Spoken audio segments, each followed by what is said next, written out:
Hello everyone and welcome to an ARMS tier list in 2025. Fun fact, this will actually be my very first ARMS tier list. And the best part about me making an ARMS tier list in 2025, ARMS hasn't gotten an update since I actually quit ages ago, like retired ages ago. I mean, I'm actively getting back into the game, not to a super high degree, but still playing it, still enjoying it. And I really wanted to do this tier list and go through it because I feel like an ARMS tier list in 2025 would be pretty fun. So we're going to start, and I'm going to try to go in order from top to bottom as much as possible. Now, don't hold me to it. There's parts that I will not be able. I will try my best to do it in order. But first, we're going to start off with the absolute #1 character, uncontested. The reason I put an FF tier is because Dr. Quill is just too good. She is literally just too good. So there's this thing called landing lag. Lag in general, but there's basically this thing called landing lag. When you jump in a video game, you land within some frames before you can start it. In ARMS, landing lag is one of the most important factors in the game. 12 looks. She has no landing lag. You can't punish her for landing. She has no landing lag. She takes off one of the most integral parts of this game, throws it in the bin, and is like, you know what? You'll have that. To top it all off, because she floats, there's times when she's rushing you, where she continues to glide a little bit after activating rush, meaning where if you are actively dodging and you're chosen to dodge in the what would normally be the right dimension, she continues to track you down and still catches you in the rush. It's very unfortunate sometimes when that happens. It also gets a third arm on charge, meaning if you're boxing her and she gets that, you're probably eating that hit. Also, to top it all off, if she shields for long enough or she gets knocked down, she goes invisible. And if you're not paying attention, you might get wrong and get up, making her pretty hard to pin down when pinning her down is very important. Since the only thing that can really punish her really effectively, especially on get up, so it's unfortunate that she is that way, but she's just built to such a degree where the ARMS community actually got around to batting her after I quit, which was hilarious. Because I think the ARMS community can do something that the Smash community can't. Anyway, that's enough of that. She's the undisputed best. She's the undisputed top tier. She's just really good. I don't have anything else to really say beyond that. And then number two. Number 2 I feel is content. So here's the thing about number 2, right? Number 2 in this game is definitely, I don't know how to say this. I feel like it's contested, but it's really close between number 2 and 3. And I feel like, if I'm going to be honest, these are really the only characters that belong to this game. These 2 characters in particular.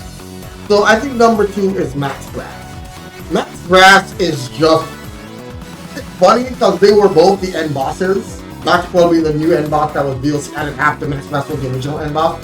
Max Grass is pretty much Springman on steroids to a high degree. It's not as fast as Springman, but he gets armor to compensate on charge.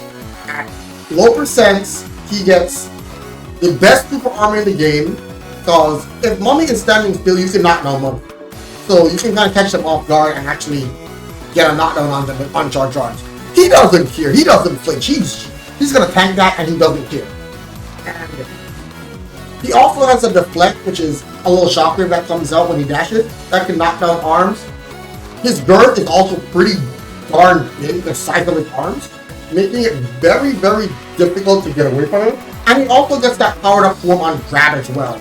So he grabs you, he gets that powered up form, even if it's only temporary before the 25% on below health. He still can do that. He's still got the armor. He basically just can put you in a corner and beat you, and there's nothing you can really do about it. That's just how strong he is. So yeah, Max Grass is number 2, but not too far behind Max Grass is number 3, Kid Cobra. Now, Kid Cobra is a Ninjara's worst matchup. If you don't know, I'm a Ninjara main. Kid Cobra is easily Ninjara's worst matchup.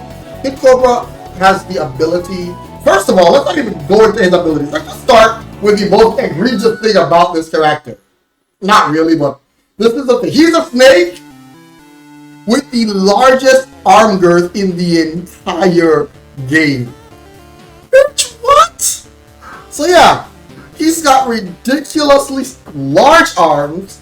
Not only does he have large arms, his ability allows him to charge up once he's fully charged. He can basically do a super dash, which can basically slide underarms to get him in close, and then his grab is also really strong as well. So he basically can slide up on you, grab you, and then boom, that's like 180 damage or something along the lines of that. I don't fully remember, but it's like 170, 180 damage just from that. Then he can charge again, and if he needs to, he can get in and out. He's so good at weaving in and out. His main weakness is that if you actually kind of are able to like hold him down, like lock him down, he actually doesn't have very good movement on his own without a super dash. So that is honestly why I would put like slightly above him. That little weakness he has is the only reason to put grass above him. But otherwise than that, very much just absurd character. Absolutely absurd. Put a shield arm on this character and it's the most broken thing ever. Oh my god. Clapback Cobra. PTSD. Worst thing ever. I thought that the ARMS community actually banned Clapback Cobra and I was like, you know what? Y'all did the right thing. That thing's busted. Of course it's unbanned right now from time of recording. That was definitely a move. Alright, number 4 on the list. And this one is very simple. It's Twintel. Twintel is not a bad character per se. And I'm not trying to say that any one of you is bad. She's number 4 on the list. Obviously, she's basically a top tier. But the thing about Twintel that separates her from the rest of them, she's got very good movement. Her movement is absolutely supreme. She can slow down arms. Her girth is not the greatest, but it's still decent size. Her grabs do pretty good damage. She's just all around a good character. But she's also kind of normal. These 3 above are not normal. They are like way above everyone else. Twintel is just a little too normal to hang with the big boys, basically. And now we have the most not normal character that's somehow down here, and that is Min Min rounding out your top 5. I hate Min Min. I hate her in Smash. I hate her in ARMS. I hate everything about her. I hate Yabuki's bias. I hate this character. This is probably my most hated character in any video game that was developed by Nintendo, not named Steve. You have no idea why I have an issue with this. So let's go through a couple things that Min Min can do. She has Dragon Arm, which is, she can put any arm on, I believe it's her left arm. I don't really know which one. I know which one's her Dragon Arm when I'm fighting, but you know, I'm bad with my left and my right. So she has Dragon Arm. She puts anything on it. It becomes the best arm in the entire game, the largest girth, the best frame data. It is by far the single most powerful arm in the game. On the other hand, her other arm has one of the smallest girths in the game, which kind of hinders her. She has the ability to backflip, which is when she dashes back, she kicks up, and she can deflect your arms down with that, meaning even at the start of the match, you can try your best to absolutely floor her, knock her out, deal with her. Before she gets her Dragon Arm, she can deflect, charge, have fun. Not only that, she also gets Dragon Arm from grabbing you. Max Mass gets his power up from grabbing you, but he has to continually charge to keep that power up. Min Min doesn't need to charge. Dragon Arm is permanent unless you knock her down. So not only do you have to go up against her having the best frame data and the best arm in the entire game, you have to outplay her and get a grab, hit with a charged arm that knocks down. By the way, you have to knock her down. Has to be elemental or something that explodes, something that literally will knock her down. Or she's just gonna have that Dragon Arm and she's just gonna pop you. And she has one of the best air dashes in the entire game, all around. Jar, her speed is one of the top character speeds in the game. She's basically just beaten out by Ninja in terms of speed. Yes, her girth is small, which is on a regular size, which does impact her. It does hurt her. But on a real, it doesn't really matter when she gets Dragon Arm for free. If you don't, you might be thinking, oh, take her to a small stage, right? You might be thinking, oh, if I take her to a small stage, she can't retreat far enough to get Dragon Arm. Wrong. Mistake. Because you need to outplay her perfectly on that small stage. Because if you screw up once, she gets Dragon Arm, she has Chakram or anything like that equipped, it's over, bro. GG, shake her hand, it's done. You're on a small stage with all corners, she's about to wreck your shit.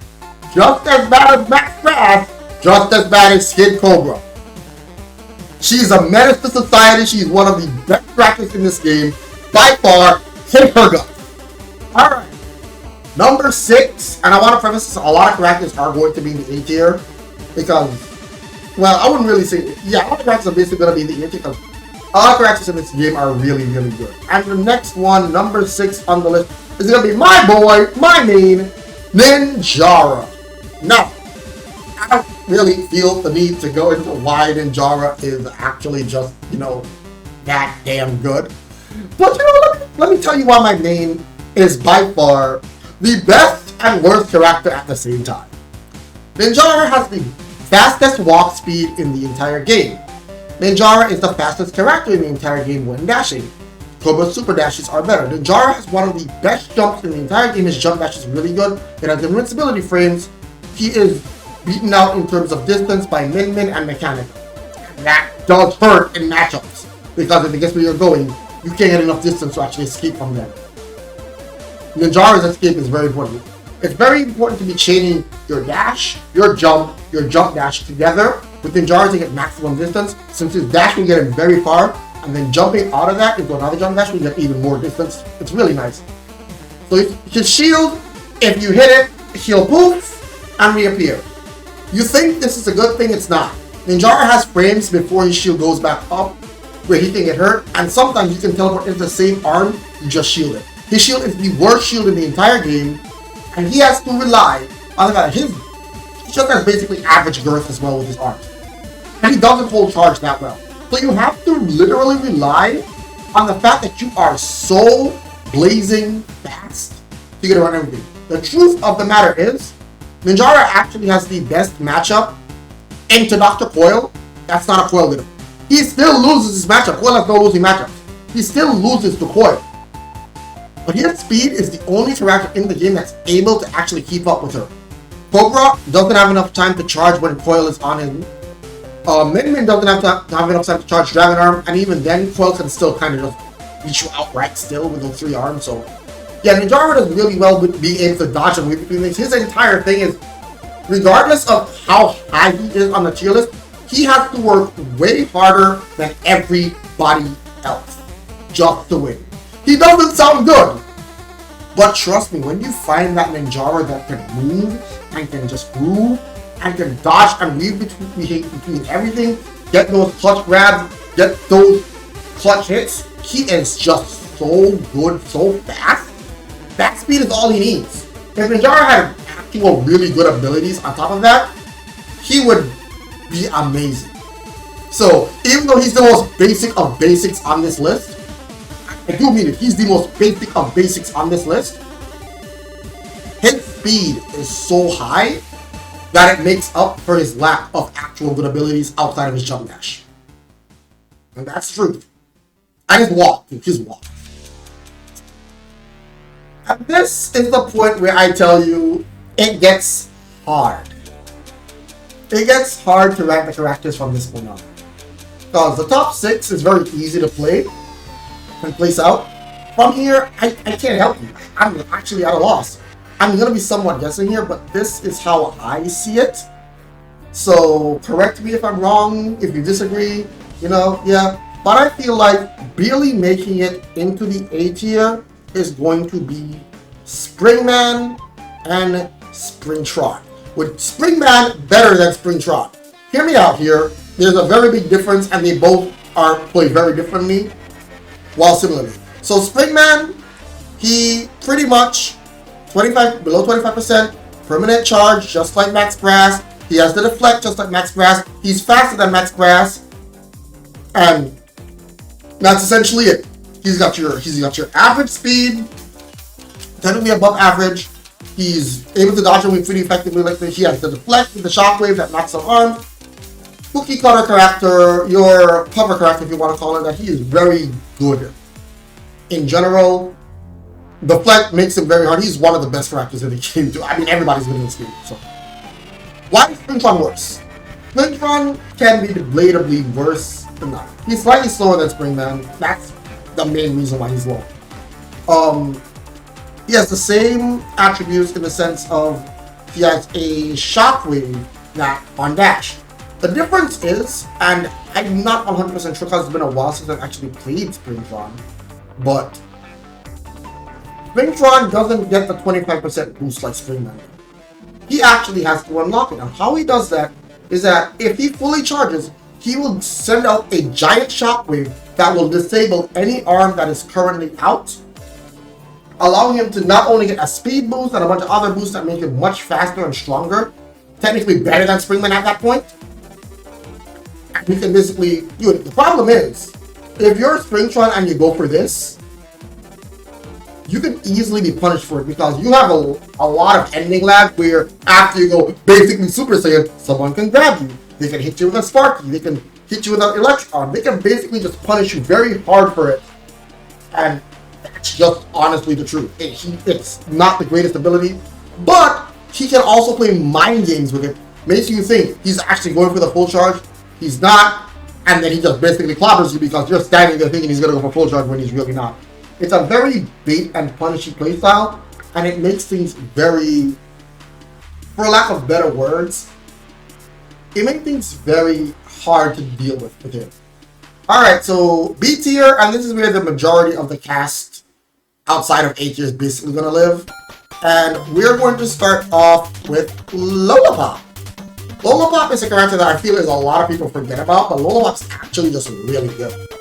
Now, she has the ability to shield and move while she shields. She can super jump upwards with that, and that's pretty much her whole thing. She's a clown, she builds balloon stuff. She actually has really good movement because of that shield stuff. Like, she can spring up, she can spring to the side. She has really good movement. The only reason why she's not higher on this list is because even though she has that movement, it's not all that strong compared to the other abilities, and her stats are pretty much kind of middle of the road, similar to Springman. So it's not that she's bad, but combined with some arms and some strategies, Lollipop is easily be like one of the best characters in the game. Twin 5-0 absolutely showed that Lollipop could be top 1, piloting his Ice Dragon, and used to use Hydra as well, sometimes Tri-Blast. It was a very strong combination. Keeps you out. Lollipop is very fast, and her ability to escape with a shield bounces. Yeah, she's good. She's just not, explosively good as the others. And with that, we also have to look at the next character I feel is down here. That's gonna be Misongo. Now, Misongo is actually weird. He has 3 different forms, one that allows him to gather rush longer, and if he is in that form, he can actually, and he rushes, he can basically be impervious to damage, avoiding it. He has the form that gives him super armor but makes him slower, and he has the form that makes him extremely fast but makes his girth really small. Very interesting gimmick. I feel like overall he probably could be rated a bit higher. He's pretty much Ninjara but worse, and can become technically, yeah, he's basically Ninjara but worse. Can potentially be faster than Ninjara with the blue mask on, but at the same time, it's not, super great or anything. He's good, but compared to the other characters, he's good. And then that leads me to the next character on this list. And this might surprise you, but I actually think Mechanica is next. Now, my thing with Mechanica is that she's a very big target. You might not even have charge arms, you'll probably hit her almost every time. She's very big, she has super armor, her armor is also not the best, like max grasp. You can knock her down if you hit her with uncharged arms in quick succession. Stuff like that. She's got a very good dash grab. She's got a very good jump dash. Her speed is also not that great. Again, she's a big target. She has to rely on shielding a lot, so she has to rely on shield parrying a lot. She's kind of bad, actually. Like, putting her in the same category as Misago feels kind of weird. She's kind of bad. She's honestly really good in certain situations. Like, I feel she does really well into my name, for example. But overall, Mechanica is just not that good. Believe doing as well as she did with Mechanica is impressive. Next on the list is going to be the character that I absolutely despise fighting the most. Helix. Helix is annoying. Helix doesn't dash like other characters. He actually squishes and stretches. When he goes into tower mode, he can lean to the side to dodge things. His arms are basically permanently charged in this mode, and he can basically just rapid fire them off quickly as he goes. But it's not... Again, he's locked in place in this tower. He has to abandon tower mode, and when you do that, you have that landing lag. You can get hard punished for it. His entire thing is basically, I am a glass cannon of sorts. I will nuke you with my power mode, and I can be very slippery with my shrink mode. That's very hard to hit. But other than that, I don't really have much going for me. Honestly, not a bad character, just could be better. And the final character that's going to wrap up the B tier is going to be Ribbon Girl. Ribbon Girl has one of the best abilities in the game. She has the ability to multi-jump. She can jump in the air, jump again, jump again. She's really good at that. She's basically a Kirby on the screen. Your Kirby or Jigglypuff, she's floaty in that sense. And it makes it very hard because sometimes you have to kind of guess when she's going to land. And she can quickly do a fast landing and get back in the air kind of thing. In fact, there was one Ribbon Girl that was so aggressive that they just... People used to laugh at them in the community because they just get up, jump up, land quick, punch, punch, get up, jump again, go, land quick, punch, punch, and just repeating it. And I basically, mostly what you do is that you just jump to the side or just dash to the side and punish them for it. Ribbon Girl has very good evasion, but her girth is extremely small. I believe she actually has the smallest girth in the entire game. And her ground speed isn't that great. She literally has to rely on jumping. And I've stated before, you gotta land! That sucks in this game. So even though it's really good, it's still just not cutting it. And that's why Ribbon Girl kind of just... It's unfortunate, but she's not that good. She's just not. Finally, let's get on to the final tier. Master Mummy, C tier. Basically, Master Mummy's ability is that when he shields, he heals. He has super armor, very large girth. He's also slow as molasses. He is slow. Yes, his grab does 200 damage. Oh my god. Wow! He's slow! He has the ability to spam with specific arms and makes it very good because of how big his girth is. It makes it very hard to deal with. But at the end of the day, he's slow. You go around him, you outrun him, you get close, and you beat his ass. He's really slow. He's really bad because he's really slow. That's really it. You can't sit and shield, you're going to get grabbed, you're not fast enough, and other characters are going to get you. You can try to bait it out, but there's only so much Mummy can do. Mummy is just not a very good character. And the worst character in the game is Bite and Bark. Bite and Bark, their ability is that they're two fighters in one. They're your Nana and Popo, except Nana sucks even more than she normally does. So, the problem is, Doggo can be knocked down with a single hit of an arm. Yes, occasionally, he will punch with a toaster. Woo! You can also climb on top of Doggo and he will release a shockwave, but you're basically bouncing in the air. If they time it correctly, they can hit Doggo while you're landing, get you that landing lag, and punch you and punish you for it. He's not very fast. His air mobility is not good. He's just not a good character. Play someone else. And here's the thing, right? Everybody in this game is viable. Every single playable character is viable, but I'm gonna tell you straight up, just play someone else. Those two at the bottom, if you're making it work with them, you are probably one of the best players in the world. please play someone else. Can't just play Master when we picked up Twin Tail and was just beating everybody's ass. Play someone else. It sounds rude, it sounds mean. Everyone is viable, but just because you're viable doesn't mean you deserve to be played. Now, there's a difference between being viable, like, I don't know, like a violence level viable, and then, you know, you're playing with Aegis or Fox or someone along the lines of that, comparing it to Smash. So, yeah, you're fighting from behind every single time. And don't get me wrong, there's multiple times when Doggo does some clutch plays, gives you some clutch wins, but if you're fighting against someone who's really good, majority of the time you're not even going to be able to abuse a shockwave. They're going to be knocking out your Doggo. Basically, used to always position myself when I'm fighting this character, using Chakram to knock out Doggo while still aiming at Bite, and just forcing the situation where you're at disadvantage non-stop. And if I continually keep knocking on the dog before you can do anything, sure, you will get rushed, sure, that will revive dog, but after your rush is done, whether I dodge it or not, I can still proceed to go back to knocking out the dog and focusing on you when I'm done. I can do it at the same time as long as my arm is big enough. So yeah, that has been my ARMS tier list in 2025. If you like this video, be sure to like, share, and subscribe, and I'll see you in the next one, because next video dropping is going to be the Ninjara matchup chart.